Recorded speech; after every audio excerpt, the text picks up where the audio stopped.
Olá, hoje é dia 1º de março de 2012 e você está ouvindo a 21ª edição do Ainda Sem Nome, o seu podcast predileto sobre comunicação online. Daqui de Belo Horizonte eu sou o Caio César e... Daqui de São Paulo eu sou o Felipe Men. Tudo bem, Caio? Beleza, cara, muito bacana com duas presenças que estão abrilhantando o nosso humilde podcast nessa noite. Hoje vai ser um podcast de respeito. Pois é. Chegando à maioridade, né? Pois é, agora o podcast já pode ser preso, né, cara? Tem um negócio desse, assim. Responde pelos próprios atos. Exato, não precisa mais emancipar. E para celebrar isso daí, a gente tinha pensado, e já atropelando os dois primeiros assuntos, a gente tinha pensado em fazer um episódio priorizando o assunto sobre o retorno de investimento em mídias sociais. E esse assunto deu o que falar depois que a gente chamou o Valtinho, o Walter Romano, e foi bem bacana, e a gente estava pensando em retomá-lo. E tivemos algumas colaborações, e gostaríamos muito de agradecer essas colaborações e de dar uma satisfação por que nós vamos pular essas recomendações no programa de hoje. Eu queria agradecer ao Humberto Massa e o Rafa Catalã que deram indicações de pauta sobre o tema e deixá-los tranquilos, porque na semana que vem nós vamos falar sobre esse assunto. A gente decidiu dar uma atropeladinha nesse primeiro assunto que seria o retorno de investimento em mídias sociais, porque nós vamos tratar de um assunto que está se mostrando quente essa semana e por isso os nossos convidados. Mas antes de apresentá-los de forma devida, vamos agradecer àqueles que comentaram na semana passada e por isso merecem todo o nosso afeto. O Everaldo Vilela, o Luiz Otávio e a Berenice que comentaram e deram bons inputs lá no nosso site, que para quem não sabe é o aindasemno.me. Se você quiser baixar episódios antigos, esse é o lugar. E se você quiser conversar com a gente, você pode também mandar uma mensagem pelo nosso formulário de contato lá no aindasemno.me ou utilizar a nossa página no Facebook, que daqui a pouco vai ser migrada para o modelo de timeline, que seria outro assunto a ser trabalhado nesse episódio de hoje, mas ainda está no modelo antigo, né, cabeça? E o endereço é facebook.com/asnome. Exatamente. E você pode também entrar em contato direto com o Cabeça pelo @FelipeCabeça ou comigo pelo @CaioCGO nos Twitters da vida. Então, Cabeça, dadas essas explicações iniciais, acho que nós podemos apresentar os nossos convidados que estão aqui mandando brasa hoje com uma conversa que promete ser muito bacana, né, cara? Exatamente. E a gente pode até pôr um efeitozinho agora de tambores rufando, de cornetas tocando para fazer essa apresentação com toda pompa e circunstância. Exatamente, o Cabeça tornando a minha vida de editar o Ainda Sem Nome cada vez mais fácil.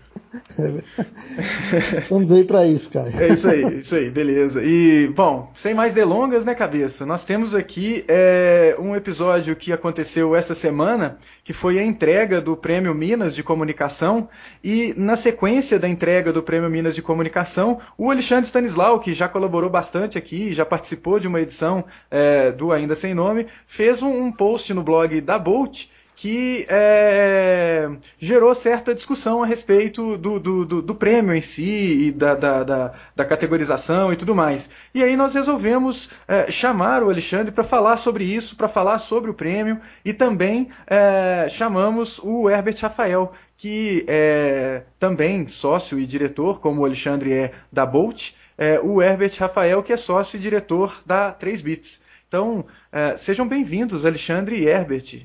Valeu, cara. Obrigado pelo convite. Eu sou o Herbert. E aqui, Alexandre, obrigado também, Caio, obrigado, Cabeça.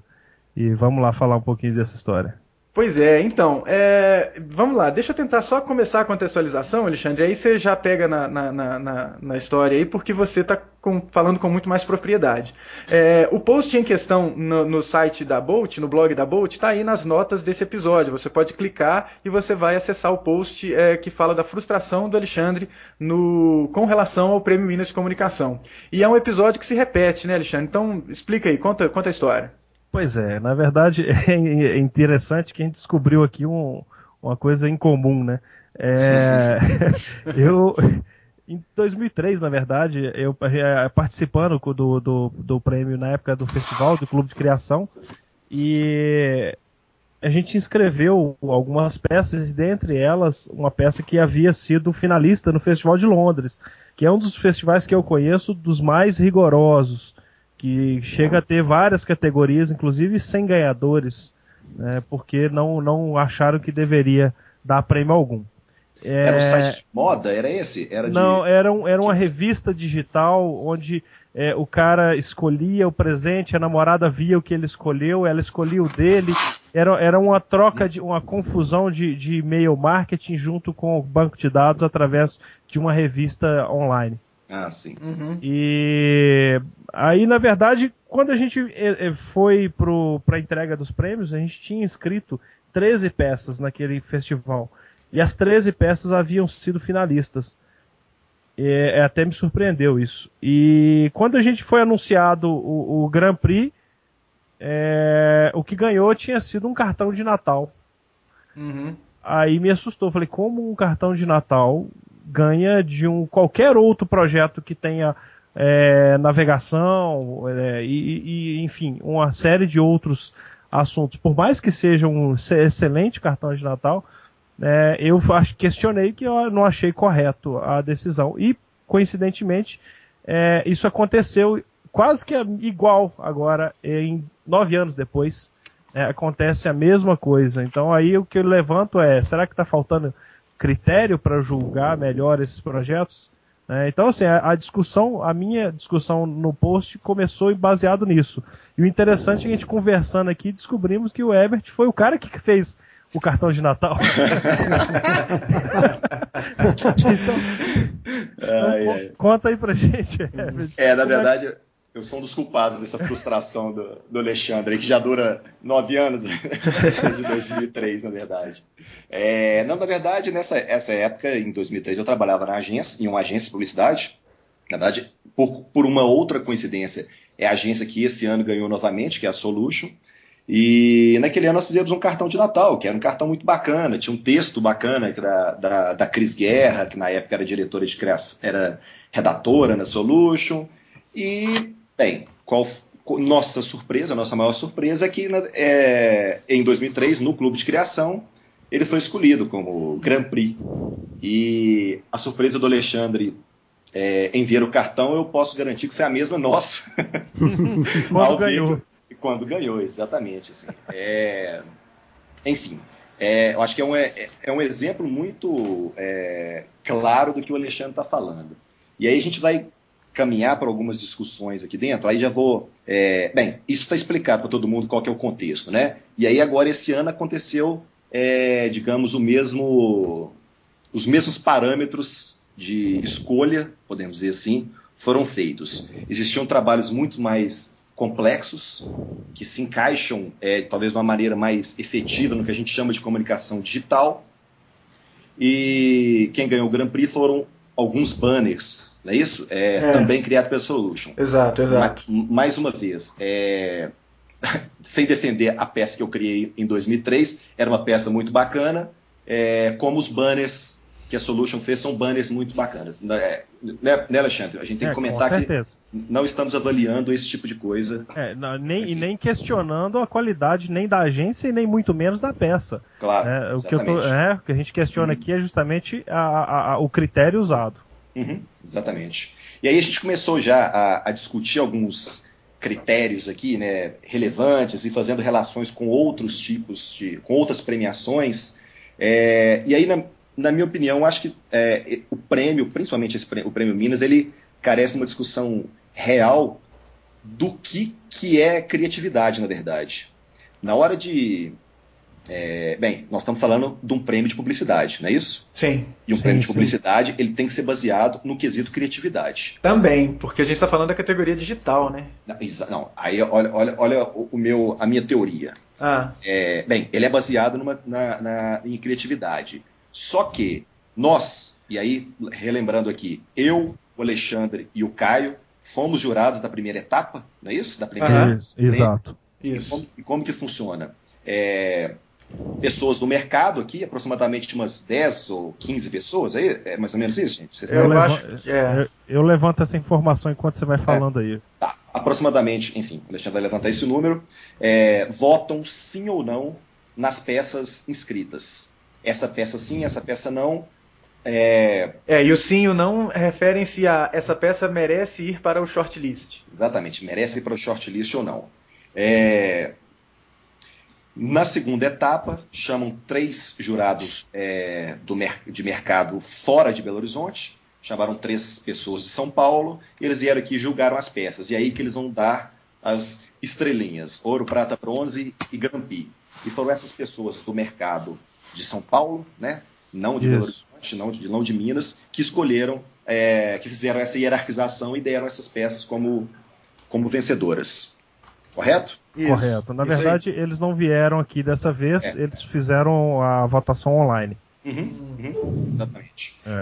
Então, só que quando eu comentei que eu acho que carece dessa questão de criatividade, é que a diferença está no seguinte: quando estou colocando 10 aí antes que o Alexandre busque o número, essas 10 pessoas, essas 15 pessoas estão fazendo análise dessas peças, o nosso critério de criatividade, ele vai passar pelo que o Caio, acho que iria comentar aí agora, ele vai passar de ser criativo tecnicamente, de ser criativo esteticamente, ser criativo tecnologicamente, todos os parâmetros que envolvem uma comunicação digital. Teórica, essa criatividade nossa tem que ser baseada nisso. Concordam ou não? Assim, com certeza. Sim. Né? Sim.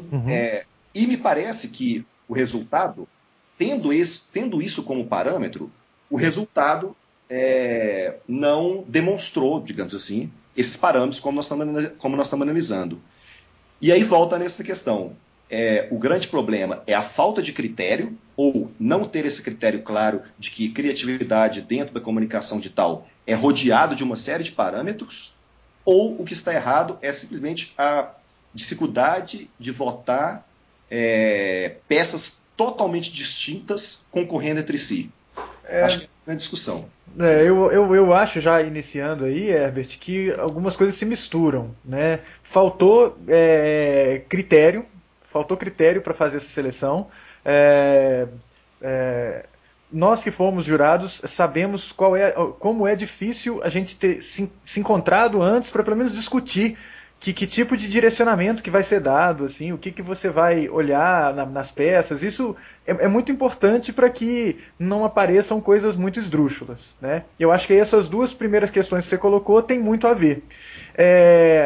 Porque, na verdade, a gente vai ter que jogar a criatividade, né? E a criatividade, como você bem disse, ela envolve uma série de outros aspectos. Esses outros aspectos não foram detalhados. Assim, ninguém se prontificou a dar continuidade a uma discussão que muitos de nós jurados tentamos iniciar, e enquanto a gente encontrava lá um com o outro, assim, tentava, na hora de votar, assim... e aí fica complicado, porque você está na frente da peça, e aí você se lembra de uma coisa, e aí fica claro o que você está falando, isso pode influenciar o voto do outro. Sei lá, eu não me senti muito à vontade de ficar conversando isso lá, né? Mas, e tem a questão, que é a segunda questão, que eu acho que ela é muito importante, de comparar alhos com bugalhos. Então a gente estava comparando banana com maçã lá, e isso ficou muito ruim, assim, né? Da mesma forma, classificar peças digitais é um negócio difícil. Você vai colocar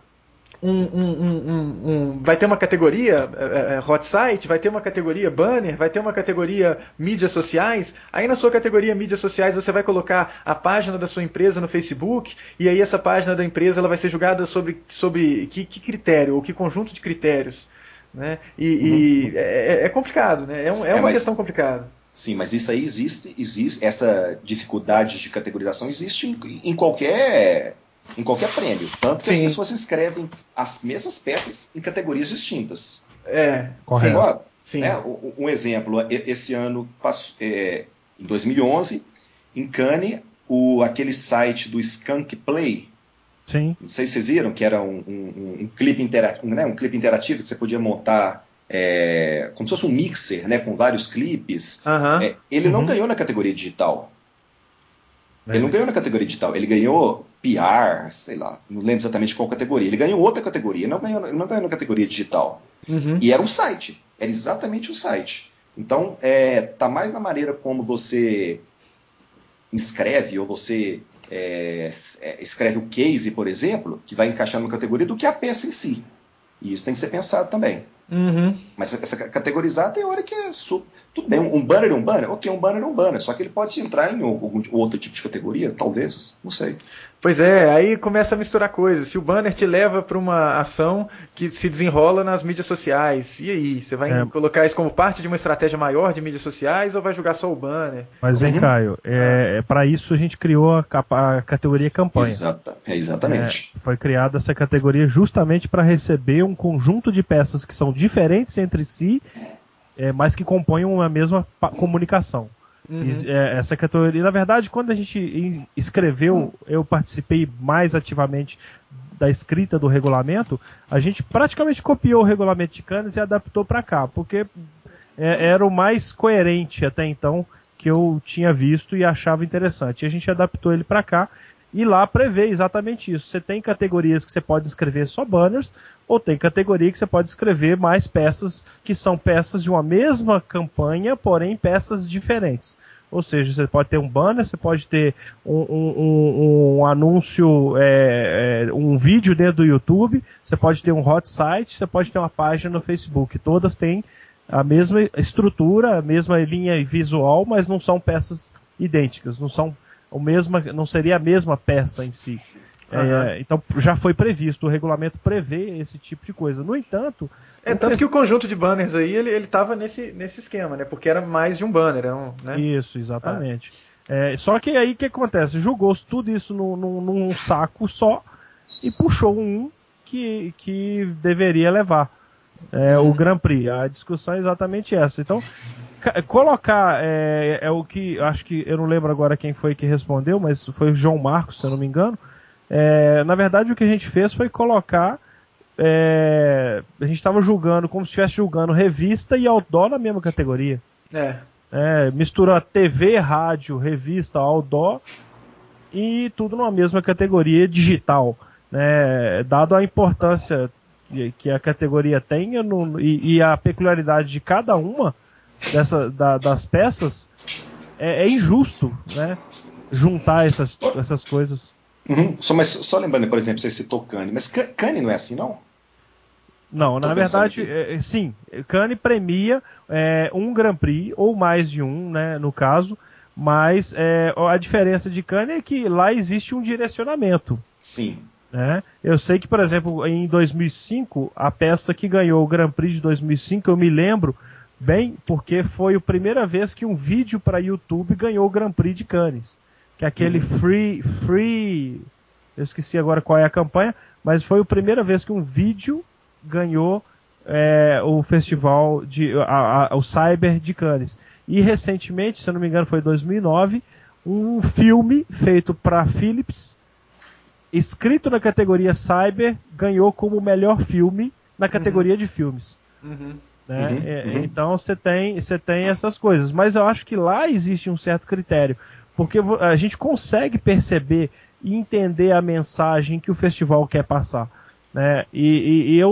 Foi o que eu discuti, eu não entendi a mensagem que o Prêmio Minas quis passar. A gente tem aí um tanto de coisa acontecendo e de repente um banner que é muito bem feito, ele não representa o que é melhor em Minas Gerais. Isso é que é a minha questão. Eu não acho. Aí, só lembrando rapidinho, são 15 jurados. 15 jurados, tá. 15 jurados. O que eu fico pensando, Alexandre, é que você falou assim, ele não representa o que de melhor é de Minas, né? Só que a gente não pode deixar de pensar que, foi democrático, né? Não deixa de ser democrático o prêmio, né? Com certeza. E aí, aí eu fico pensando se isso não passa por uma imaturidade nossa, de mercado, de não entender, ou não se prontificar. É isso que você está falando. Que aqui, nós vamos comentar aquela questão também de palestras e tudo assim, mas não de prontificar a parar e pensar no que esse prêmio tem de importante para o mercado, ou o que ele pode ser importante para o mercado. Concordo. Não é isso? Concordo perfeitamente.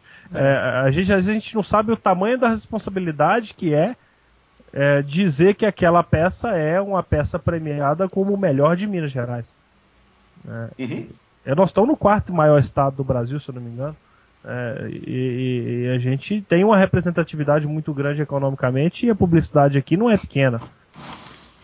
Isso é verdade, e tem um esquema também que sempre parece que esse tipo de contestação ela diz respeito à distribuição do prêmio, mas na verdade é um negócio que é mais profundo, né? É um negócio de amadurecimento do mercado e de trabalhar as coisas como elas, pelo menos como quem está inserido no mercado imagina que elas devam ser trabalhadas, né?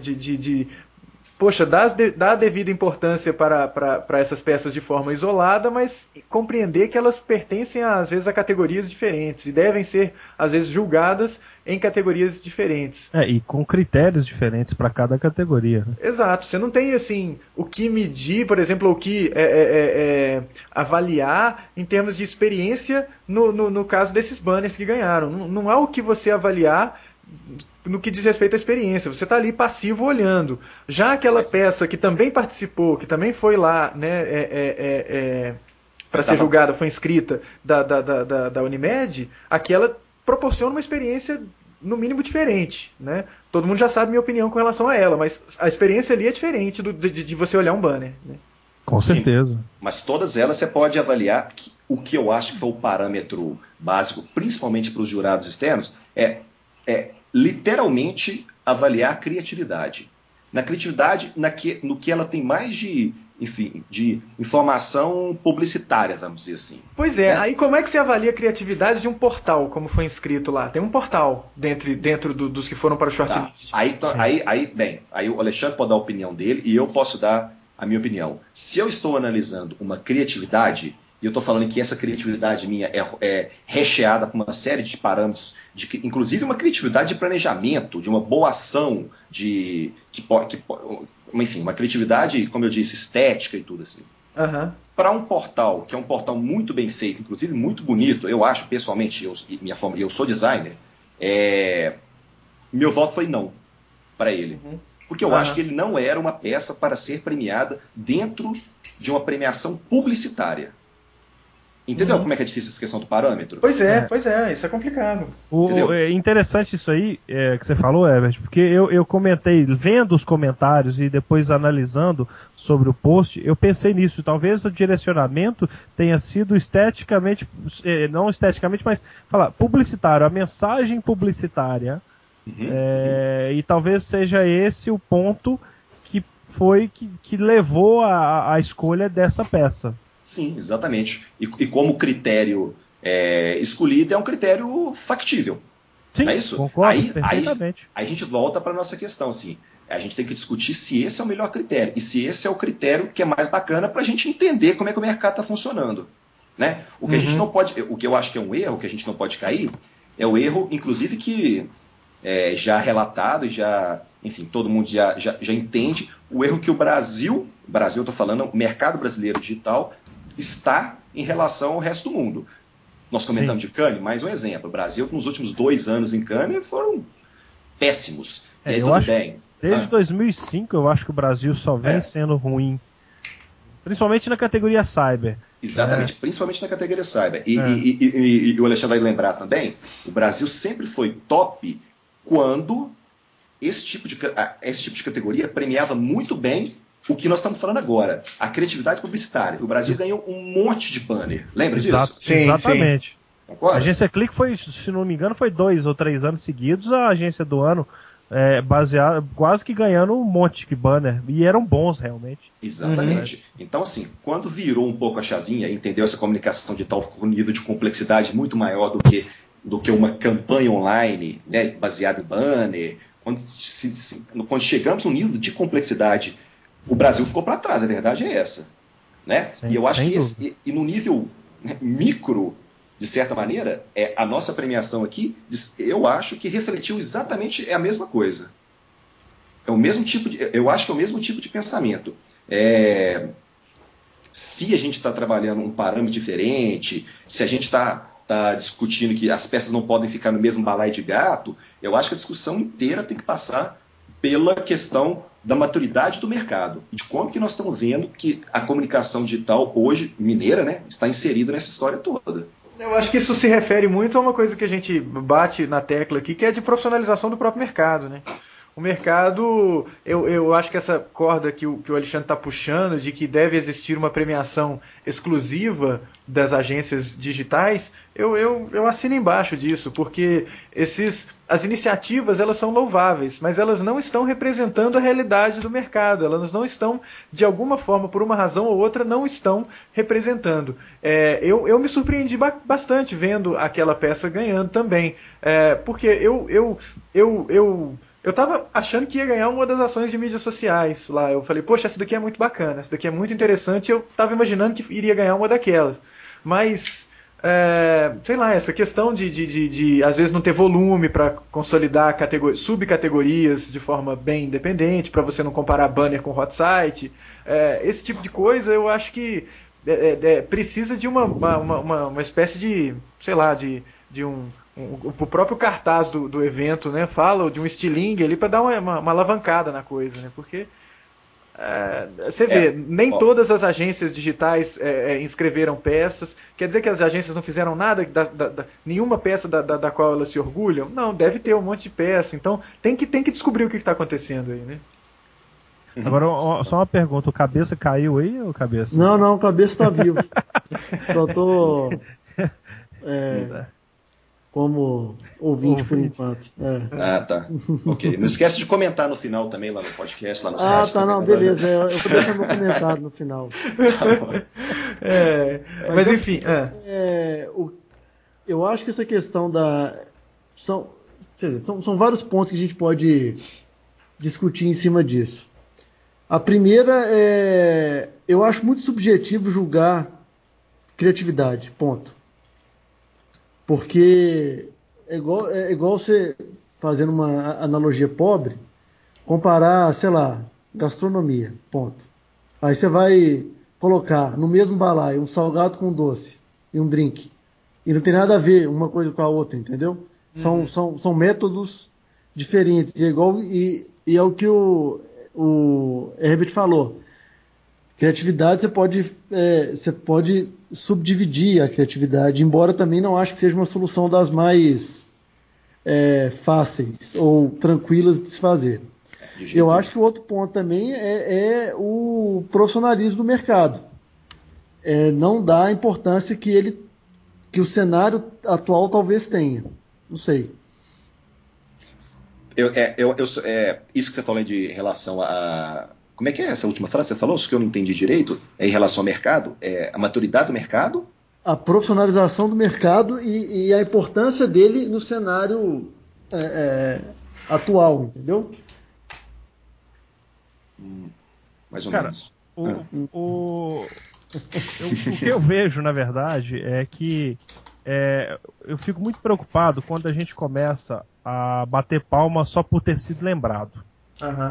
Isso me preocupa demais. Então, igual o comentário que o Marlos falou, mas a gente tem que achar bom que o Sinapra incluiu a categoria digital. Mas deveria incluir mesmo, dada a importância dela.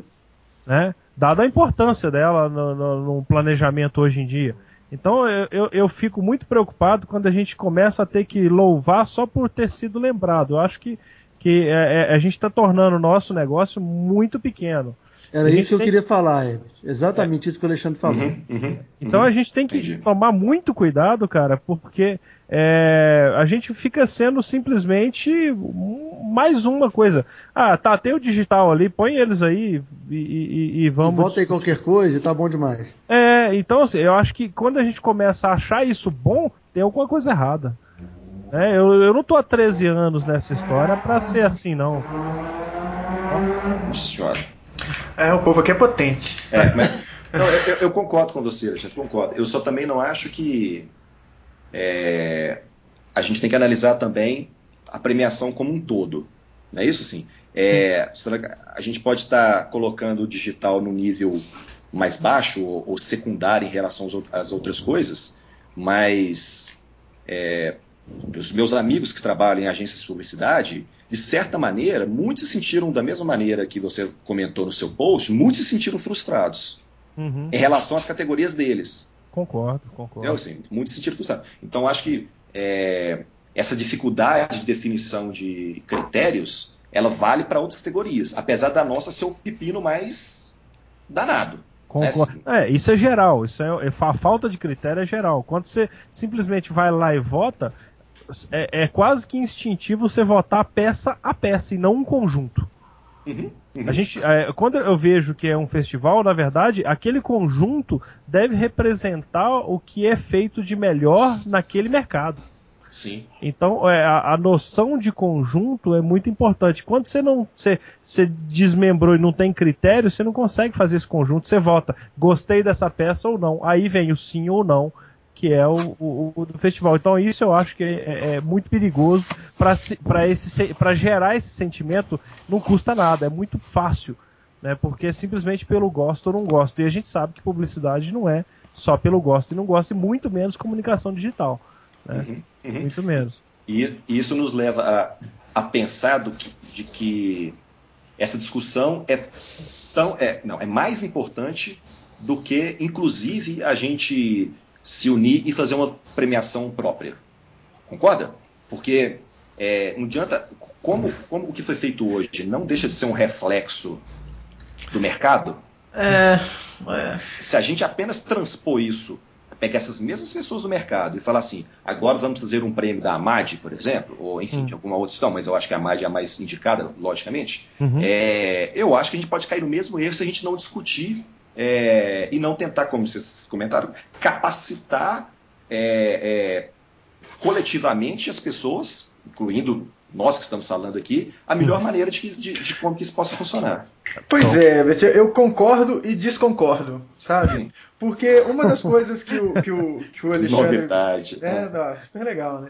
Uma das coisas que o Alexandre argumenta, e aí eu concordo com ele nesse sentido, é de que desde 2003, eu me lembro de quando teve aquele problema, teve uma questão de a Bolt se ausentar um tempo dos festivais do Clube de Criação, né, Alexandre? A gente não inscreveu mais. Pois e isso daí aconteceu muito em função dos regulamentos. Agora, teve uma participação do Alexandre de novo lá para tentar melhorar isso com o regulamento. Mas, ainda assim,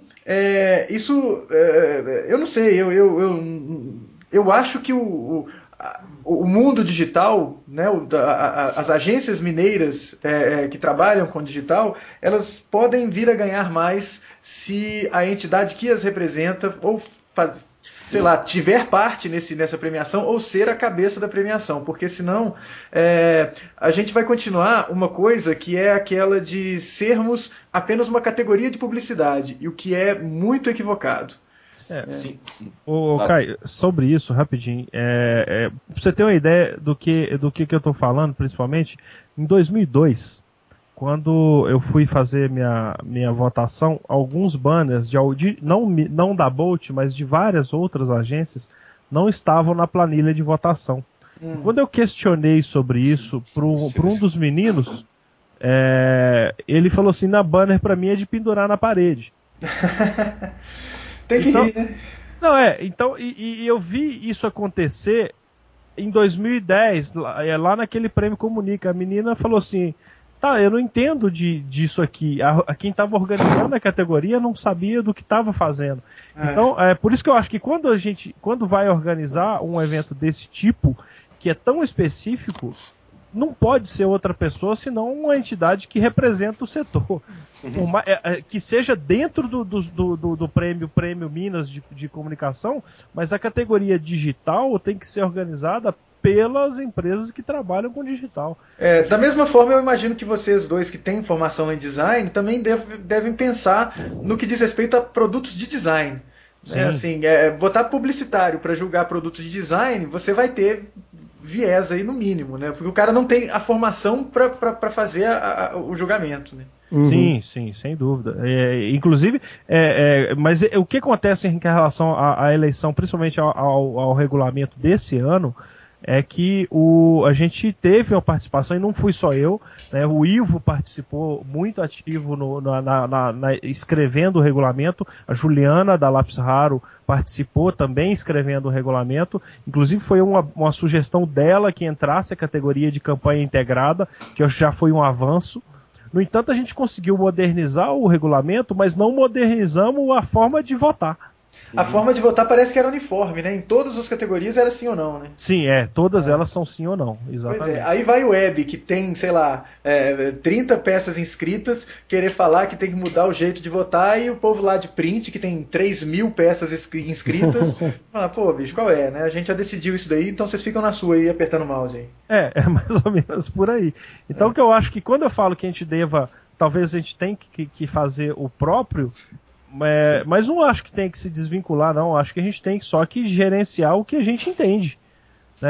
Por exemplo, a inscrição ser feita em papel que você manda impresso. Isso é surreal, isso. Aí você imagina um link lá com o cara digita uma letra errada, acabou. Você não acessa o site. Não, é pra rolar. Não, teve um negócio desse, não é, Herbert? Na hora lá da gente votar, a gente chegou junto pra votar, e aí a gente recebeu uma lista com os endereços URLs impressos. E aí o Herbert fez um favor para muita gente, que ele criou um HTML lá on the fly, com os endereços todos funcionando, e deixou no servidor lá do local de votação, e deixou lá para os próximos que chegariam, né? Exatamente. Inclusive corrigiu alguns links que estavam errados. Estavam errados, a gente deu umas adivinhadas, né? Assim. Você via que estava faltando talvez um S ou uma palavra que estava escrita errada, não, deixa eu dar uma consertada nisso aqui. Mesmo porque é difícil na hora você saber se o erro foi de quem inscreveu ou de quem fez o papel, exatamente. Aí ia ter que buscar a ficha de inscrição, aí não, já que está todo mundo ali, vamos tentar pelo menos ajustar o negócio. E se eu não me engano, teve alguma coisa que ainda não conseguimos descobrir. Teve dois itens que não apareciam, e aí depois de muito tempo apareceram lá umas pranchas impressas. Prancha impressa é ótimo, né, cara? Mas apareceram umas pranchas e colocadas em cima de uma impressora lá. Só complementando aqui o que eu estou falando, eu não sou contra essa questão da criação de uma premiação própria, ou de pelo menos uma participação efetiva, de praticamente tomar conta mesmo, para se entender com a melhor maneira. Eu só estou contextualizando aqui, que se a gente... como você mesmo disse, a gente apenas discutir o regulamento ou achou a melhor maneira do mundo das peças ficarem expostas e votação online e com comentários, sei lá, né, a gente começa a imaginar uma série de possibilidades. Se a gente não discutir muito bem o critério e trabalhar essa questão de entender mesmo, fazer uma análise, o que é melhor para o mercado e utilizar isso como critério, a premiação vai cair quase na mesma. É isso que eu estou comentando, entendeu, Alexandre? Concordo perfeitamente. Não é? Porque eu estou falando isso porque eu não deixo de pensar que a premiação que aconteceu agora é um reflexo do mercado. As pessoas que estavam lá eram pessoas do mercado. 15 daqui e 3 de fora. Sim, entendeu? Então, são pessoas que conhecem do que estão fazendo. Exatamente. Não tinha ninguém bobo ali ou que tem 6 meses de mercado, não. E sim, o resultado desse mercado, o resultado dessas pessoas, digamos assim, do que essas pessoas escolheram, foi essas peças premiadas. Então isso que me preocupa mais. É isso que me preocupa mais. É fogo. Mas, Alexandre, que caminhos que você enxerga aí? Juntar a MAD com o Sinapro, o Simpro, porque não é mais o clube de criação, né? Na verdade, o Sinapro agora incorporou o clube de criação dentro da premiação, né? Porque o Sinapro, na verdade, ele premia profissional, pelo que eu entendi. E o clube de criação, as peças e, no caso, as agências. Cara, na verdade, o que eu enxergo igual quando eu falei com o Donald lá em 2010 que eu gostaria de poder ajudar e ele me pediu realmente ajuda e a gente conseguiu escrever o regulamento, mas que o correto seria que ou a gente cria um prêmio da AMAD que seja só digital e ele vira referência para ser utilizado nos prêmios do Sinapro, ou a gente simplesmente abraça essa categoria e segue com ela. O que eu senti, assim, que na verdade ela foi prevista para ser uma categoria só, digital. Você põe tudo lá dentro e vota sim ou não para todas elas. Isso era o início. Quando a gente sugeriu a formação de subcategorias, foi justamente para tentar atrair outras peças, porque que conseguir julgar, por exemplo, o melhor uso de vídeo. Uhum. Como é que você julga? É uma categoria técnica, é igual você tem áudio no cinema. Mas qual que é a intenção quando você coloca uma categoria dessa? É que as pessoas passem a pensar que isso é uma coisa interessante de ser usada. Exatamente. E aí é um negócio que uma coisa depende da outra, né? Essa categorização dentro da categoria digital, isso vai mostrar que existem muitas possibilidades de se trabalhar e vai poder abrir as portas para empresas que às vezes não teriam como, ou não por causa de recursos, mas sim porque acham que não se adequa, né? E aí você vai ver a multiplicidade de caminhos que você pode seguir no digital. É mais ou menos isso? Exatamente. A gente consegue, sim, mostrar de maneira melhor. Por exemplo, se a gente fosse julgar qual que é o veículo do ano da comunicação digital, você tem que premiar o Google, né? Porque todo mundo entendeu? Aí você vai lá no prêmio e ganha a Rede Globo, sabe? O melhor portal melhor portal de Belo Horizonte de mídia digital é o UAI. Pois é complicado, hein? Sim, se é bom ou ruim eu não estou questionando, mas quantas daquelas campanhas que estavam ali veicularam alguma coisa no UAI? Eu tenho certeza que todas elas pagaram alguma coisa em link patrocinado no Google e pelo menos no Facebook. Então, assim, eu acho que a gente tem que cuidar do nosso universo, cara. Não é o universo deles, não é o universo da publicidade tradicional. Infelizmente, a gente ainda tem essa divisão. Não é uma coisa que é uma preocupação deles. Eles estão preocupados em fazer revista, fazer TV e tal. Existem agências boas fazendo digital. Você vê a Filadélfia, ela ganhou como agência digital e eu acho até justo, porque as peças da Filadélfia eram realmente boas. Não são eles que produziram, não interessa, mas a inscrição é deles, a ideia é deles. Então eu acho justo. Mas a gente tem aí uma grande maioria que ainda, eu já vi gente dentro de agência achando legal não ter com a conta no Facebook, sabe? Por mais que você não goste, é obrigatório você entender aquilo. Então, assim... Poxa, essa fala sua é ótima, né? Eu lembro de coisas que aconteceram aí no passado recente que mostram... enfim. As pessoas têm que conhecer o Facebook. Diga lá. Não, Alexandre, você me falou, lembrei de uma coisa que eu fiquei analisando em relação à lista que você postou dos finalistas. Sim, né? Essa lista que você postou no seu post. Aí fui relembrando as peças. Você conseguiu perceber a diferença entre as características das peças das agências de publicidade e das agências digitais? Completamente diferentes. São linhas completamente diferentes. Não é? É interessante isso. Uma é completamente publicitária. Exatamente. E as outras envolvem um monte de outros assuntos junto. E muitas vezes não tem até... Falta o veio publicitário, inclusive. Exatamente. Às vezes peca... por exemplo, eu te cortando, Herbert, mas eu me lembro ali de três exemplos da Plan B. Que eu falei, poxa, mas esse daqui tá meio mal escrito, o texto não tá bom e não sei o quê. Mas era uma ação muito boa. Era uma ação muito legal, é esse esquema que o Alexandre falou, assim, às vezes falta algum outro aspecto, mas em outro está muito bem pensado. Exatamente, é uma ação, voltando do lado da publicidade, é uma ação igual, vamos pegar um exemplo aqui, o Google Q da RC, que aí não vamos discutir se deveria ou não deveria estar, se é cliente ou não cliente, aí a gente não precisa entrar nessa discussão, senão a gente não sai daqui.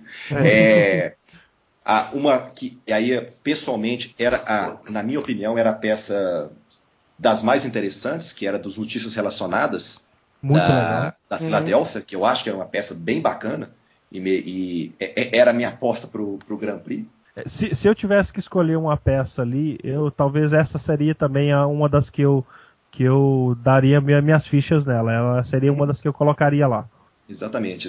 Quer dizer, tem um que isso é uma coisa que é interessante, assim. E eu estou lembrando dessa peça pensando muito no ano passado em relação à peça que ganhou, que foi o Doi Palavras, né, que é da RC, e a gente que executou é muito boa. O projeto junto com eles, que eu acho uma peça muito bacana. Que eu acho que consegue unir a questão de uma boa ideia, que aí volta na questão da criatividade, uma execução bacana, e tem umas coisas diferentes, fora de web, que eu acho que é um caminho interessante como critério também de avaliação. Mas essas peças das agências, eu sinto que elas têm esse viés, como se diz, um pouco mais publicitário, um pouco mais focado numa ideia. Em conceito. Conceito. E muitas das vezes, a execução ruim. Você fala, putz, essa ideia é tão boa, por que a execução não foi boa? E você fica puto porque a ideia é muito boa. E no caso das agências digitais, muitas vezes o contrário. Não é isso? Você tem boas execuções com ideias não tão legais assim. Exatamente. Eu acho que até nem é questão só da ideia, eu acho que é uma questão de um pedaço da execução que diz respeito à criatividade, que às vezes falta, porque é difícil, né? Vocês dois que estão aí tocando agências, é difícil você manter redator e redator bom. É complicado, porque esse cara às vezes não quer trabalhar só com digital, ele quer fazer outras coisas, e é muito complicado você escrever para a web. É diferente de você escrever um título que alguém vai narrar, que alguém vai ler, você escrever um título que alguém vai ficar olhando e clicando e vai identificar com alguma outra ideia. Né? Eu concordo e discordo. Desconcordo, não é isso? Eu concordo quando você fala que é difícil manter redator e tudo assim, mas uma boa ideia não tem nada a ver com redator. Não estou falando da ideia. Não estou falando da ideia. Eu falei que é uma coisa de um pedaço da execução. Pode falar, Cabeça. Fala aí, só infelizmente, né, para os que escutam podcast, eu estou concordando com o Caio. A ideia, ela pode ser muito boa, mas entre a ideia ser muito boa e ela ser bem executada, passa por 1 milhão de pessoas. E às vezes, exemplo, pode ser um redator que não esteja tão satisfeito com o dia a dia dele, entendeu? E ele não vai dar o que ele pode oferecer para fazer aquela ideia ir para frente. Claro que também não é só isso. Depende também do direcionamento que esse cara vai receber, né? A ideia pode ser ótima. O cara pode fazer um trabalho mais ou menos, alguém pode aprovar e aí a ideia foi pro saco. Adeus. Mas, Cabeça, sabe, eu vejo por um outro lado. Aí talvez o Ebert vai concordar comigo e espero que vocês concordem. E na verdade, quando se a gente pegar a turma que foi para a web, quase que 100% saiu do design. Sim. A gente, e na faculdade de design a gente não tem esse viés publicitário. E eu acho que isso é um pouco da formação dos profissionais que são do design, que acabam indo para a web ou entrando para a parte de usabilidade, ou vem da programação, computação, Sim. Sabe? E que também não tem esse viés da publicidade. Sei lá, olha aí, eu vou falar uma coisa para todo mundo discordar nos comentários, mas eu acho que o publicitário ele tem meio medo da web. Eu acho que ele acha que é difícil, né? Assim, sei lá. Você não vê muito cara que tem formação em publicidade e atuou muito em publicidade indo para a web. Isso não é o mais comum. O mais comum é isso que você falou, Alexandre. Mas é por causa do salário, né? Aí você tem contas diferenciadas, né?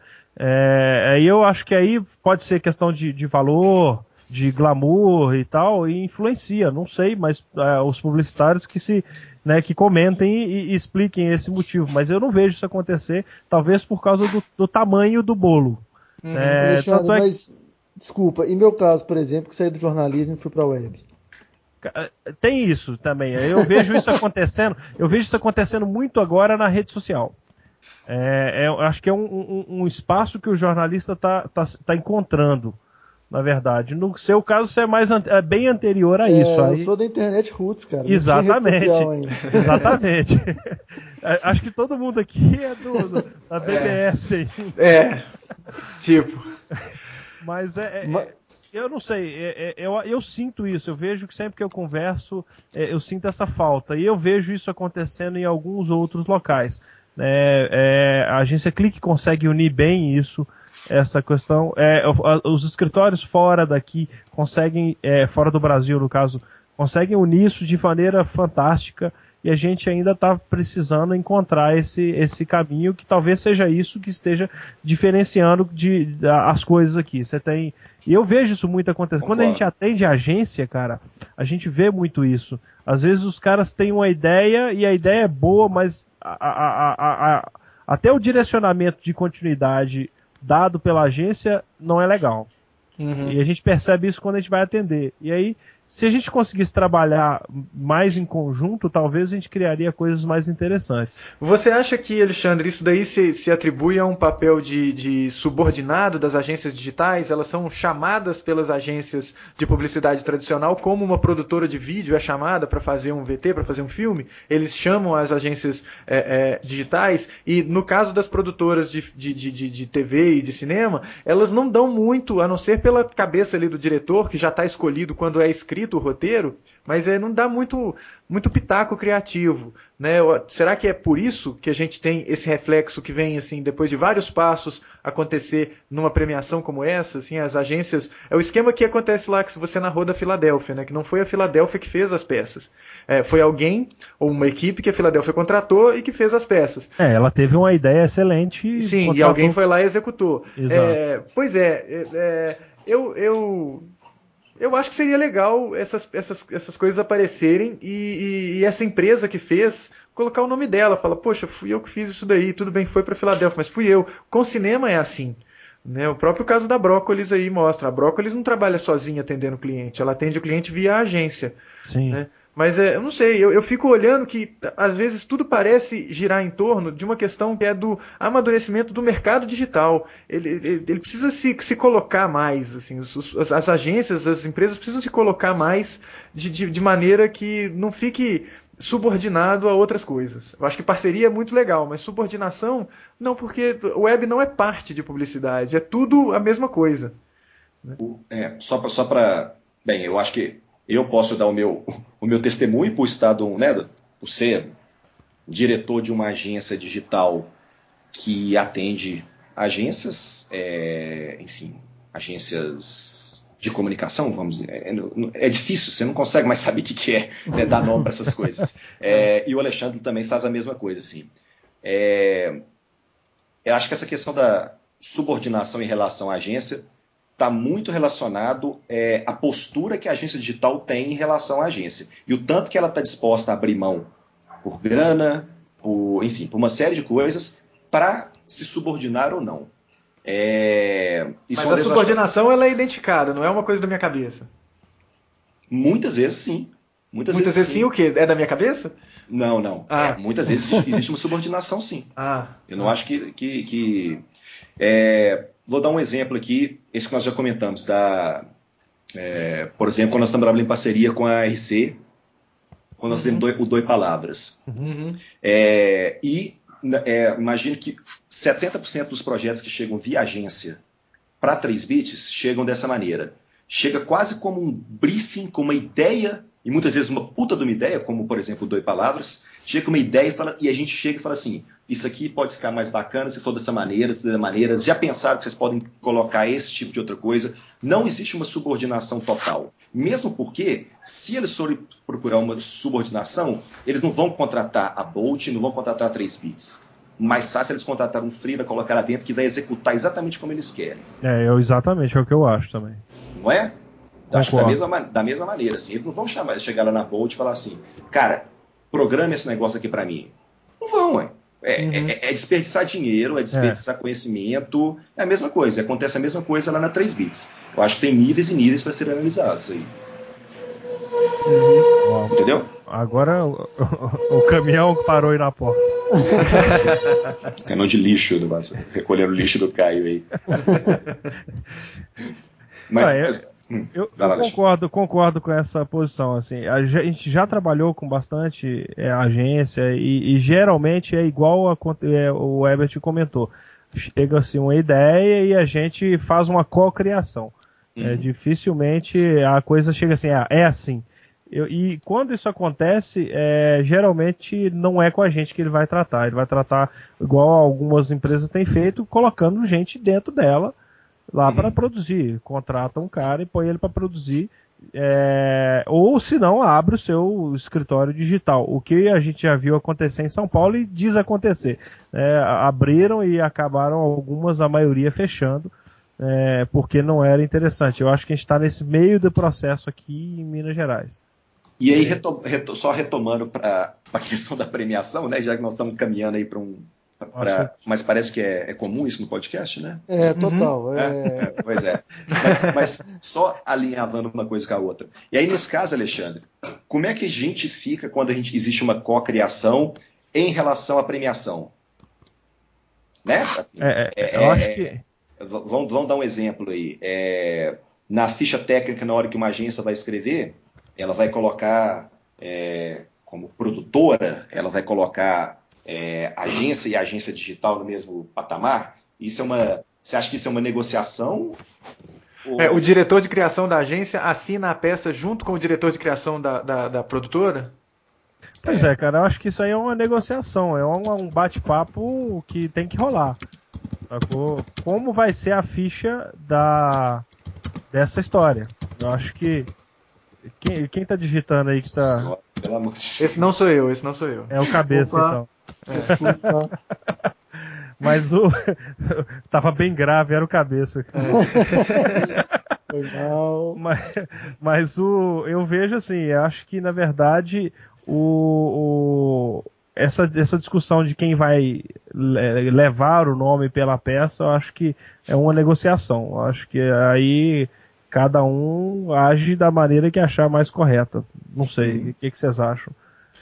É complicado porque às vezes a agência tradicional quer assinar a peça como um todo e isso é o tal negócio, é uma negociação. Então eu te dou uma grana para que essa criação fique sendo minha, você está só executando. Ou não, vamos... eu não sei, eu fico imaginando que isso vai acabar chegando numa negociação de grana. Fala, eu te pago menos, mas aí você põe seu nome. Ou então não... Lembrando, não é ele que dá a grana, é o cliente. É o cliente, mas ele que repassa, ou não? Sim. Não necessariamente. Muitas vezes o pagamento direto. Isso aí não tem regra. Não tem regra. Não tem regra. Então parece que... Mas ele deixa claro para o cliente. Ele deixa claro para o cliente que quem está desenvolvendo é uma produtora. Pelo menos às vezes acho que deixa, né? Não, se a sua experiência é essa, então a experiência já é a da cocriação. A experiência de você ser contratado apenas como executor deve ser essa, de que você não tem nem contato com o cliente, você não tem nenhuma conversa sobre direcionamento criativo com o cliente, o seu cliente fica sendo a agência. Né? E aí você faz aquele negócio para a agência e a agência te paga. Você nem sabe quanto que a agência cobrou do cliente originalmente. Caio, vou dar um exemplo, por exemplo, de uma peça nossa que inclusive está nos finalistas lá, que é o Time Una. Essa peça foi criada, a Filadélfia chamou a Bolt e a gente, junto com a Una, a gente, na verdade, eles chamaram a gente para uma reunião e falaram assim, a campanha é para o vestibular, o tema é futebol, e esse tema não é criação da Filadélfia. A Filadélfia atende a Una, não sei como é que é hoje, né? Mas na época era assim, ela atendia a Una aqui, mas via uma agência de São Paulo que já criava toda a estrutura de comunicação para todas as universidades do Grupo Ânima, e a gente aqui replicava a história. E a gente teve total liberdade, porque o negócio veio todo baseado em futebol e time de futebol, para mudar para um negócio Copa do Mundo. E isso foi toda a sugestão da ideia de como fazer programas ao vivo, isso e aquilo outro, foi da Bolt. Em compensação, a gente teve outras ações junto até com a própria Filadélfia que já vieram meio que desenhadas, a estrutura já veio desenhada. E teve projeto nosso da Bolt, que a ideia foi nossa e que a redação foi da Filadélfia.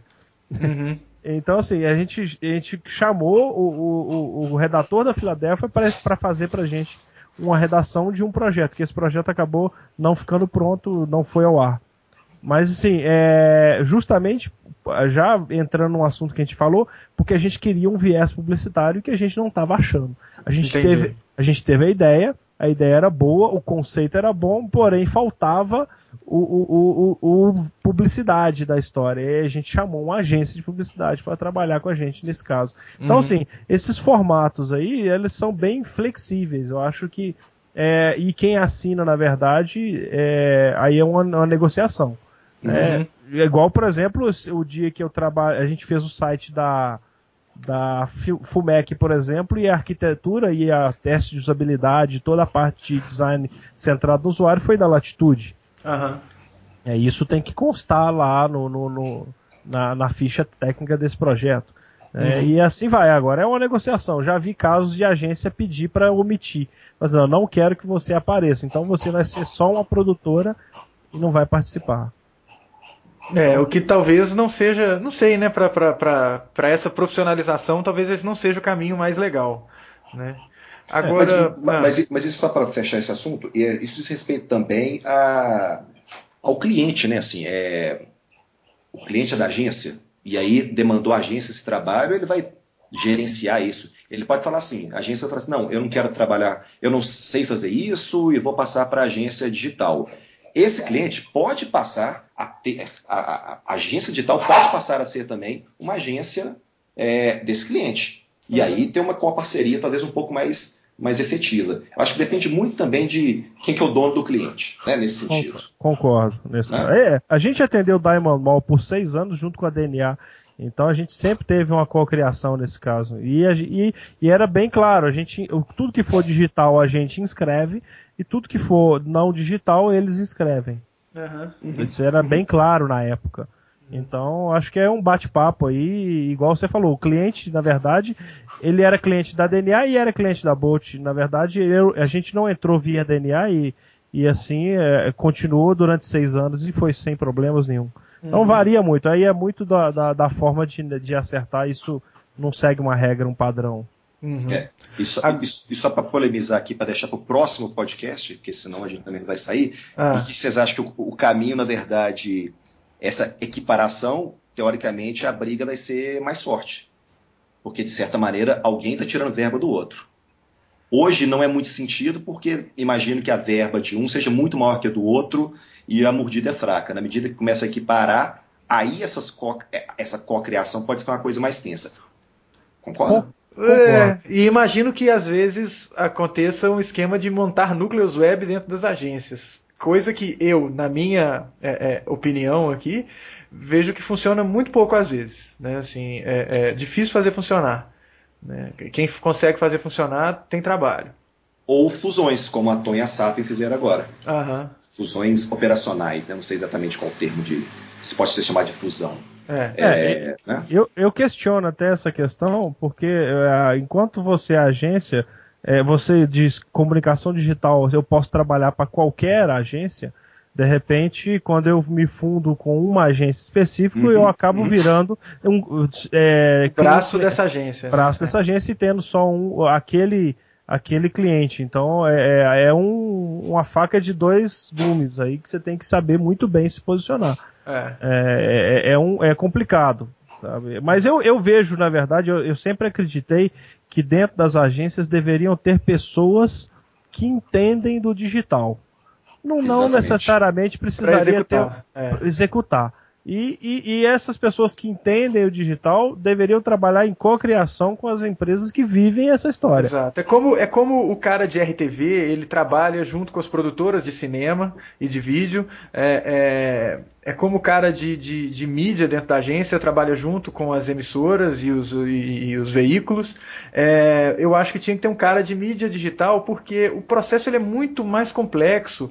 Assim, a não ser que você tenha um time muito bem construído e muito focado, é fácil você não conseguir abraçar todas as possibilidades. E é o tal negócio, uma agência de publicidade vai ficar investindo dinheiro em contratar desenvolvedor, né? Vai contratar no máximo uns 2 caras, e aí vai ter que ficar terceirizando muita coisa, enquanto uma empresa especializada em produzir mídia digital interativa vai ter uma quantidade de desenvolvedores muito maior. Né? Eu enxergo dessa forma. Agora, isso reflete nas peças que a gente estava comentando. São peças que têm um desenvolvimento mais. Não aquém, não vou falar quem, menos complexo. Concorda? As peças, né, essas peças que a gente estava listando, têm um desenvolvimento menos complexo, e as peças da agência fazem um desenvolvimento mais complexo, porque tem uma equipe muito maior.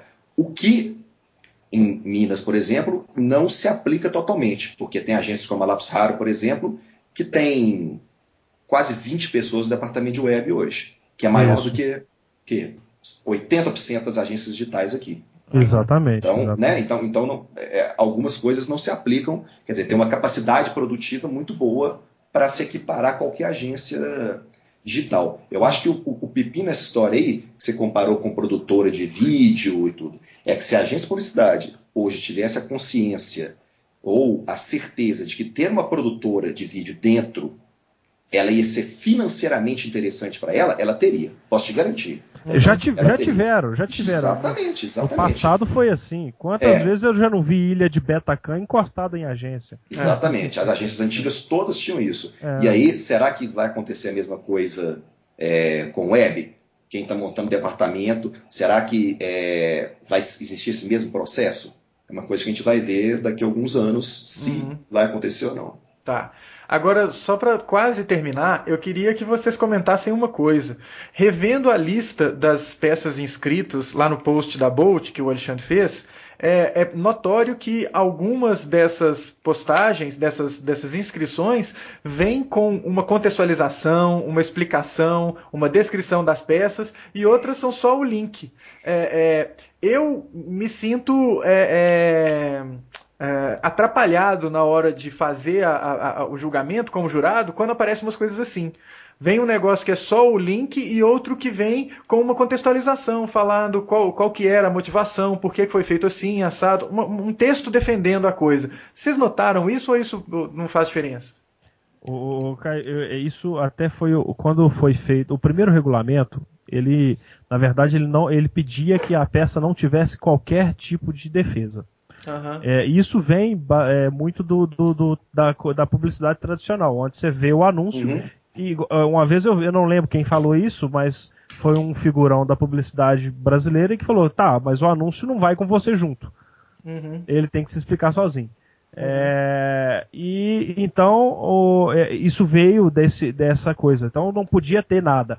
Mas quando a gente fala de web, a gente não pode deixar de falar de retorno, de quantas pessoas viram, de quantas pessoas compartilharam, então, quando a gente reescreveu o regulamento, isso foi pedido. Isso consta lá que pudesse contextualizar. O fato é que algumas pessoas simplesmente colocaram o link e não aproveitaram essa oportunidade para contextualizar. Pois é, eu sinto falta disso, por exemplo, em algumas peças que, sei lá, poderiam ser melhor explicadas, né? Que quando você olha só a peça, aquilo não faz tanto sentido, a não ser que você entenda por que o cara fez daquele jeito. Se você tenta... É diferente de falar que um site tem que vir com manual de instrução, não tem nada disso. Estou falando do ponto de vista do usuário. Que aí sim, não deve vir com manual de instrução. Mas, poxa, você está contextualizando a sua peça para alguém votar se ela é bacana ou não é. Então, pelo menos mostre essas coisas, né? Porque você vê, você falou aí número de compartilhamentos, número de likes. Eu olhei isso quando eu estava olhando as peças. Eu falei, poxa vida, uma peça que tem, sei lá, 5 likes, 9 likes no Facebook, uma peça de um cliente desse tamanho... tem alguma coisa aí, né? Assim, tá errado, né? Tem algo a ser considerado, né? Mas sei lá, quando eu falo isso, eu sou bombardeado falando que não posso falar dessa maneira. Não, mas aí eu só acho que você complica. Aí você acha. Vou bombardear o Caio. Eu só acho que você complica os parâmetros aí. Que se em nenhum momento estamos analisando a partir desses parâmetros, você não pode pegar o número de like e falar que ele tá bom ou tá ruim. Entendeu? Tem que ter uma base para comparação. Exatamente. Exatamente, sabe? Sei lá, já imaginou se simplesmente no projeto... sei lá por que tem 5 likes. Vai ver que ninguém entrou no site, ou vai ver também que todo mundo que entrou não interessou em dar like. Sei lá, eu quase não dou like em site. E entra um monte de site. Estou dando exemplos genéricos aqui só para a gente entender. Se não existe esse parâmetro, como o Alexandre falou, e a gente acha que deveria existir esse parâmetro, se no início não existe esse parâmetro, tanto faz se tem like ou não tem like. Vai ser simplesmente qual a percepção visual, a percepção sentimental, vamos dizer assim, de navegação que eu estou tendo com essa peça. Isso. Acabou. Pois é. Aí voltamos então àquela discussão inicial, que é a de deve ter que existir uma lista de parâmetros para serem considerados na votação. Por quê? Se continuar desse jeito, a Deus dará, vai ser muito fácil ganhar prêmio com peças emotivas, emocionais. Você bota lá o Carlinhos no carrossel de novo com a música do Radiohead e vai estourar de ganhar. Porque aquilo comove. Agora, vamos ver a eficiência do negócio, o alcance, a contextualização, de onde que o cara tirou, que aí chega na mesma discussão sobre o Google que você falou aí, né? Que assim, se não é cliente, se é cliente, quem que é o cliente, que peça que está sendo julgada no final das contas, que ferramenta que está sendo utilizada, esse tipo de coisa. Eu acho que isso tem que ser considerado, porque quando você fala numa categoria de print, que aquela peça ela foi veiculada nos jornais A, B, C ou na revista tal, você se lembra dessa peça, isso tem um impacto diferente de um site que não necessariamente você compartilha histórico com o público-alvo daquele site, de você entrar lá para julgar e não saber de nada do esquema, não saber de nada da história do negócio. Né? E da mesma forma, você ter sido citado por 300 blogs famosos não faz da sua peça muito bacana também. Não é só isso que faz da sua peça muito bacana. Repercussão a gente pode ter com um monte de coisa. Sei lá, se você tirar uma foto minha pelado aí, vai ter repercussão. Ué. Vai ter um monte de sei lá, suicídio, né? Vai ter um monte de coisa assim, mas para escatologia total, geral. Mas a repercussão pela repercussão, às vezes não deve ser observado como parâmetro para você julgar a criatividade. Né? E nessa complexidade toda que vocês falaram aí. Cabeça. Não deve ser julgado, repercussão não deve ser julgado para julgar, não deve ser usado para julgar criatividade. Mas eu acho que, não sei se é o caso, a função da peça é comunicar alguma coisa, né? Uhum. De um site, qualquer coisa que seja. Deve haver, novamente, não se aplica a esse caso talvez, mas em algum ponto é fundamental saber a repercussão da peça até para você justificar o custo dela para o seu cliente em algum momento. Uma coisa que eu ia falar exatamente sobre isso qual que era o problema que você tinha que resolver? Aquela peça tem que resolver algum problema. E metas, né? Metas quantificáveis. Eu acho que ter meta quantificável é um negócio tranquilo para você ver, olha, atingimos a meta, então eficiente a gente foi. E aí, assim, até voltando àquela peça da Unimed que o Caio adora, pode ter eu vou pelado para a Serra do Rolamoço andar de bicicleta. Pode ter, sei lá, o número de likes pode ter sido baixo, mas sei lá, se o cliente resolveu o problema dele, beleza. Uhum. Aquela peça conceitualmente, relacionando a campanha e tudo, ela tá ótima. Ela tá ótima, sim. Né? Sim, ela tá ótima. Independente se 5 pessoas deram like, se 10 pessoas viram, assim, só tô comentando que conceitualmente, aí não vamos discutir criativamente, porque aí vamos entrar na coisa e o cara vai apelar com a gente. Mas se isso ela se resolveu, por que não? Por que não é uma peça boa? Eu não sei se eu concordo muito com essa questão de você ter parâmetros, Caio. Uhum. Você ter parâmetros para poder analisar resultado, atingiu a meta, não atingiu a meta. Vamos voltar aqui no exemplo de... Eu acho que você tem que ter um parâmetro que é um pouco mais relacionado a um direcionamento que o júri vai ter. Vamos dar um exemplo aqui, voltando mais uma vez em Cannes. Cannes agora criou uma categoria específica sobre... como é que é o nome, Alexandre? Titânio? Efetividade. Sim, isso? Sim. Tem uma categoria específica agora para falar sobre efetividade, que é basicamente para premiar campanhas que no ano anterior foram finalistas e que no próximo ano, né? Então, quer dizer, as de 2011 agora foram as finalistas de 2010 podiam escrever na categoria Effectiveness no próximo ano. E aí eles pediam uma batalhada de coisas, mas muita coisa mesmo. Eu estou comentando porque nós escrevemos o Doi Palavras, que foi finalista do ano anterior, e depois nós escrevemos essa categoria. E aí sim, é uma categoria relacionada à efetividade mesmo dessa campanha. A categoria Cyber não faz isso. A categoria Cyber faz o seguinte: o presidente lá do júri chega e fala assim, chega junto com as outras pessoas, ele não é o ditador, mas ele decide junto com as pessoas assim. Existe uma tendência hoje, um exemplo que aconteceu em 2010, existe uma tendência hoje dessa questão do digital sair fora da internet. Essa é a questão de estar ali dentro do computador, tem que ser para fora. Então o Grand Prix desse ano foi aquela ação lá do Twitter, lá da 12 Force. Isso, da Best Buy. Da Best Buy.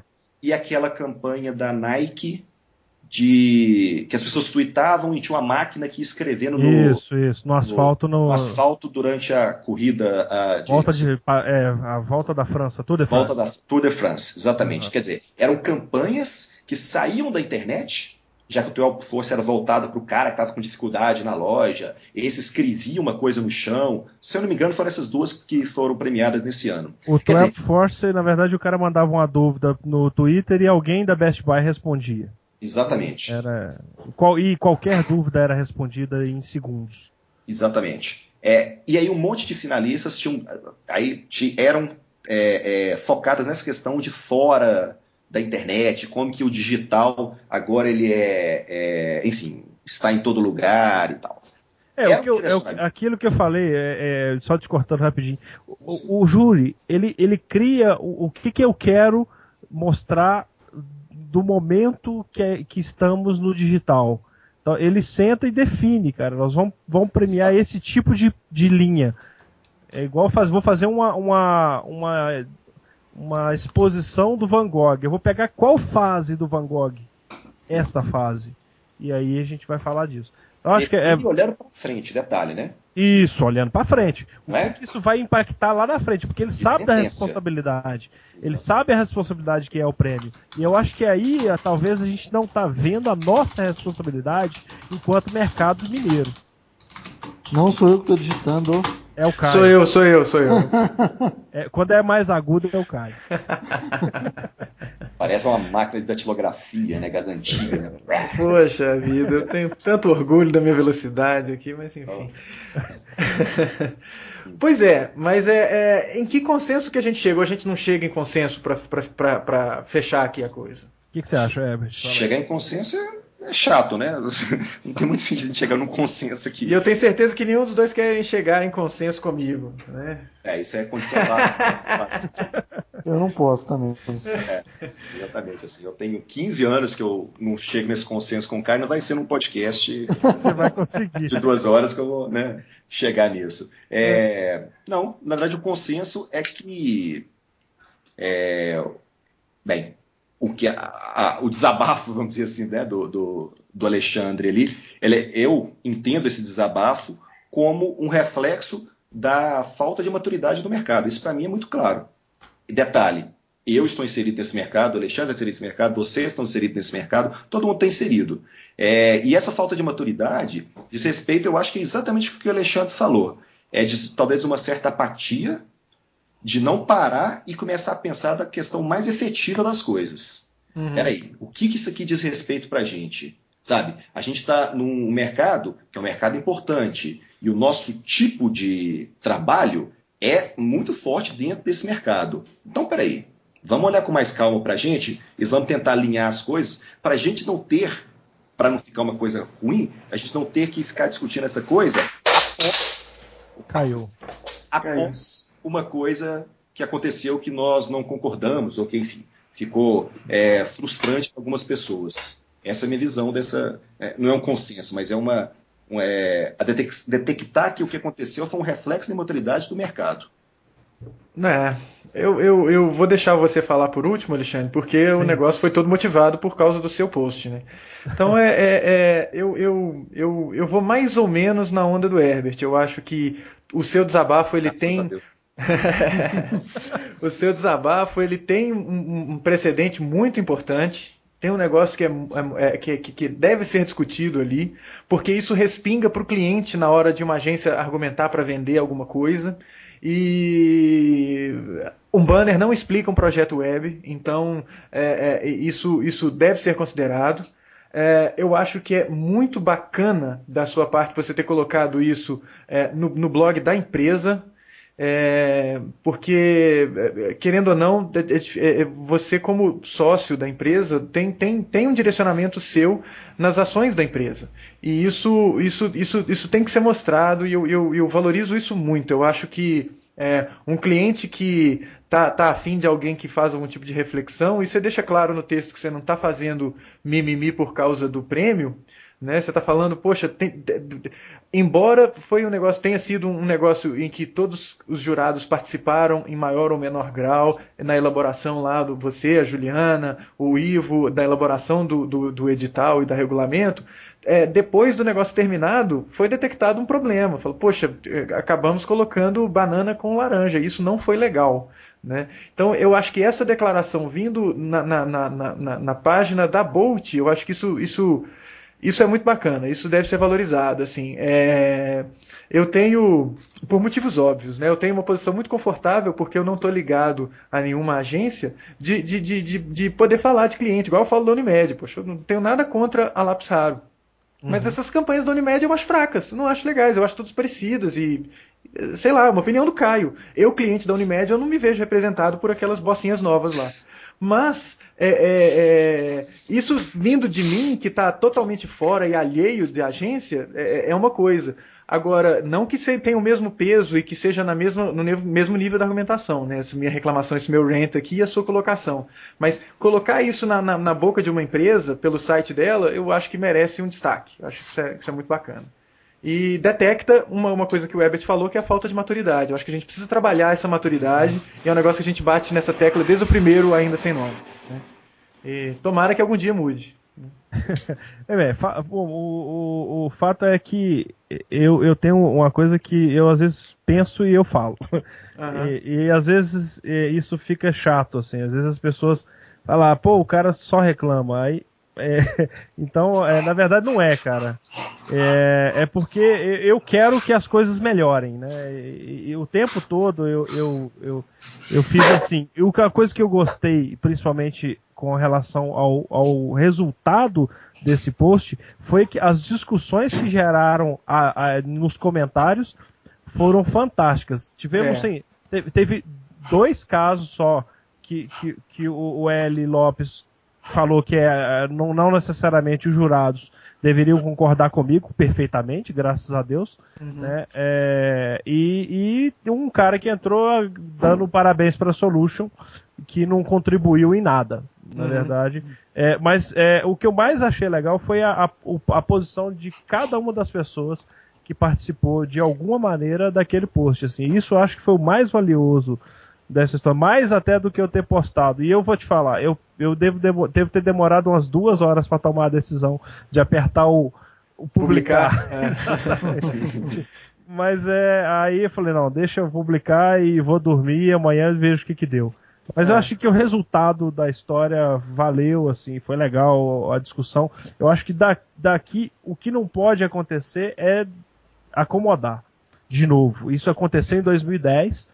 A gente na hora, vamos fazer, aí cada um foi olhar para os seus problemas e a coisa deixou. Só que eu acho que é uma responsabilidade muito grande que está na mão das empresas e na mão dos profissionais que estão nesse mercado para a gente deixar simplesmente passar.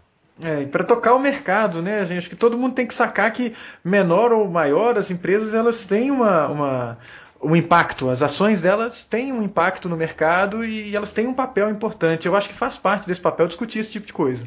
Com certeza. E eu acho que uma coisa que ficou legal, que eu achei que pudesse acontecer, o Ivo, por exemplo, eu falei, o que eu escrevi no meu post, eu falei com o Ivo na hora. Ele acabou de ganhar o prêmio, descemos, eu abracei ele, falei parabéns, mas eu não concordo com a escolha. E a gente discutiu, e ele o que ele escreveu lá de resposta foi o que ele me falou na hora. Então isso eu acho que já mostra que a gente mudou. A gente já é uma outra, a gente já está conversando de uma maneira diferente. Então se isso já aconteceu, a gente consegue. Eu espero que daqui para frente, a partir dessa conversa nossa aqui e da lista que eu criei, a gente consiga ali discutir alguma coisa e colocar isso de uma maneira melhor, e ano que vem a gente já esteja com não só com o regulamento que a gente já tem esse ano, que é bom, mas com um prêmio coerente com o tamanho que é o nosso mercado. A gente hoje tem...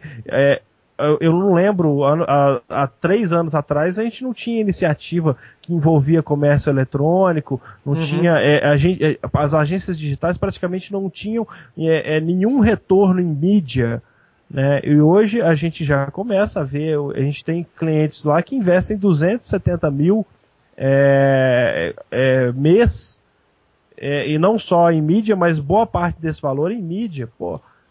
Isso não existia alguns anos atrás. E a gente começa a ver que hoje o nosso mercado deixou de ser aqueles negócios de fazer site institucional, né, refazer site todo ano. Isso não está mais acontecendo. A gente está fechando agora algumas contas só de planejamento. Você vê o mercado mudar e a gente tem que dar esse valor, a gente tem que se dar o valor, a gente não pode ficar achando que a gente é só a produtora. Não é, cara, a gente é mais que isso. Eu acho que é por isso que eu acho que a gente, como vice-presidente da AMAD, como um dos donos da Bolt, sócio, diretor de criação, eu acho que nós temos uma responsabilidade na mão e se a gente não fizer nada, alguém vai fazer pela gente. Então eu acho que a gente tem que tomar essa frente aí. E lembrando só que um prêmio é mais do que simplesmente fazer um apanhado do que aconteceu e premiar as pessoas que fizeram coisas mais bacanas durante o ano. Eu entendo que o objetivo principal de um prêmio é simplesmente tentar elevar o nível dos projetos durante o processo. Né? Para ter vontade mesmo de falar assim, ano que vem eu vou escrever esse negócio, quem sabe eu vou ganhar alguma coisa. Cada vez que isso acontece, você está elevando o nível dos projetos durante o ano, você escrever no outro ano. Isso acho que é uma característica principal. Se a gente começa a participar de um prêmio que a gente não dá valor, ou que a gente acha que não está representando muito bem, aí perde toda perde a razão, né? A razão do negócio. Né? Aí concordo com o Alexandre nisso também. Perfeito, eu acho que a gente conseguiu chegar no consenso, tá vendo? Só falta o cabeça falar que concorda com o Caio. Não faça cara, isso. Eu fico. Não, pronto, não vou fazer. Mas eu fico meio receoso de falar, sei lá, de falar alguma coisa aqui, estando muito de longe, entendeu? Mas eu acho que é importante falar. Reforçar a questão da maturidade e da qualificação do mercado. E que não precise também ficar tendo uma DR todo ano, né, Herbert? Para fazer para poder evoluir sempre. Porque senão o processo vai ser um pouco mais doloroso, eu imagino. E principalmente DRs pós-trauma. Exatamente. Né? Porque aí muitas das pessoas, e principalmente o Alexandre viu no post, como que as pessoas desvirtuam a real necessidade desse post que ele fez e começa a falar coisas que dizem respeito a esse pós-trauma. Fala assim, simplesmente não é a maneira que você pensa, mas as pessoas pensam dessa maneira, né? Como algumas pessoas colocaram. Então eu acho que isso é importante também, para que não fique geralmente essa DR, como você falou. Isso é fundamental, foi uma boa lembrança, cabeça. Porque se o mercado e a produção melhoram depois de um baque desse, não precisa de ter um baque todo ano para melhorar, entendeu? É só manter a conversa, acho que é só manter a conversa. Exatamente. E sem muito mimimi também, né? Porque aí o negócio vai ficar um pouco mais difícil. Bacana, galera, bacana. Gostei da discussão aqui, hein? Eu acho que a gente estourou um pouquinho o nosso limite de meia hora pro podcast. Só um pouco. Mas eu tenho certeza que foi por uma excelente causa. Eu fico muito feliz de vocês terem aceitado o convite para conversar sobre o assunto, Alexandre e Herbert. Obrigado mesmo. E palavras finais, alguma coisa? Mas não eram 3 assuntos? Faltam 2 ainda pra gente discutir, não? Poxa vida. Então vamos embora, bicho. Se vocês escutarem o barulho de outra coisa caindo aí, deve ser a minha cabeça caindo aqui em cima da mesa que eu não tô derrubado. Mas foi muito bacana, gostei muito e espero participar de outros. E lembrando, tomara que essa discussão exatamente desse tópico ou dessas coisas não não podem morrer aqui. A gente tem que não encontrar outras vezes para... exatamente. Eu gostaria de ver muito as pessoas que comentaram lá, que são donos de agência, Alexandre, inscrevendo suas peças no ano que vem, nesse festival ou em algum outro, para mostrar mais trabalhos, porque se produz muito em Belo Horizonte, mas essas coisas acabam não aparecendo. Eu acho que isso tem que aparecer, isso é bom para todo mundo. Né? Mas enfim... Não, eu acho que tem que participar. Eu só queria deixar, assim, o post não foi feito para criticar a organização, não foi feito para falar mal de ninguém, mas foi feito para justamente questionar. Às vezes eu vejo assim, o cara vai estar criticando o clube de criação. Não é. A ideia ali é justamente a gente repensar um negócio que precisa ser repensado. Não, e mesmo porque você participou lá da elaboração do regulamento. Exato, então essa eu estava junto. Não tem porquê. Né? Ela é uma questão muito mais de uma coisa que você detectou, pelo menos foi o que eu percebi. Não, essa é a intenção. Mas só porque às vezes pode ficar essa impressão e não é essa. Mas, falando assim nos finalmente, o que eu quero é exatamente o mesmo que todo mundo, que a gente possa melhorar e que a gente consiga chegar aí ano que vem com algo muito melhor do que a gente tem. E acho que a gente está no caminho que é esse mesmo, acho que é o certo. Uhum. Bom, tomara que a gente esteja nesse caminho. E agradecer também pela oportunidade de a gente estar falando aqui tanto tempo sobre esse assunto. E agora existe a lista que a maioria das pessoas que responderam ali no tópico, eles estão. Eu tomei o cuidado de envolver praticamente os dirigentes das principais empresas e inserir todos os diretores da AMAD na conversa, nessa lista, para que a gente consiga daqui para frente e não esperar 10 dias para o prêmio, não. Né? Vamos começar amanhã, começar a semana que vem a montar e a discutir isso para chegar com isso muito maduro. E mesmo porque se a gente pensar que os grandes eventos eles são planejados e são trabalhados com muita antecedência, isso gera um burburinho que é muito saudável, né? Aquele esquema do melhor da festa é você esperar a festa. Então, você ter isso fomentado o tempo todo, essa discussão acontecendo o tempo todo, pode ser muito positivo para a produção em si. Todo mundo pensar que, poxa, esse cliente que eu vou começar a atender amanhã, que eu vou para a primeira reunião amanhã, eu vou fazer um negócio para esse cara que eu quero que ganhe, sabe? Eu acho que nesse nível a discussão ela tem que existir sempre. Né? Exato. Mas é isso, a gente... Vamos finalizando, senão ninguém vai aguentar ouvir isso. Senão ninguém finaliza. Então é isso aí. Cabeça, últimas palavras? Boa noite. Boa noite, boa sorte. Boa noite, boa sorte. Mas beleza. Eu acho, corroborando mesmo, assim, manter a discussão para o nível subir, entendeu? É isso aí. Pessoal, agradeço muito, espero os comentários de todos os heróis que escutaram aí esse... Já damos quase com 1h30 de podcast, né, se bobear, de episódio. Aguardamos os seus comentários no aindasemno.me, no facebook.com/asnome ou diretamente para qualquer um dos envolvidos aqui. Tem o @AlexBolt, é o Alexandre, o @3bits vai cair lá na caixa do Herbert, o @Felipe Cabeça está aí para receber as considerações e o @CaioCGO também. Então aguardamos todos os comentários e esperamos que a coisa tenha sido útil para todos. Valeu, pessoal. Valeu, um abraço. Um abraço. Valeu. Até mais.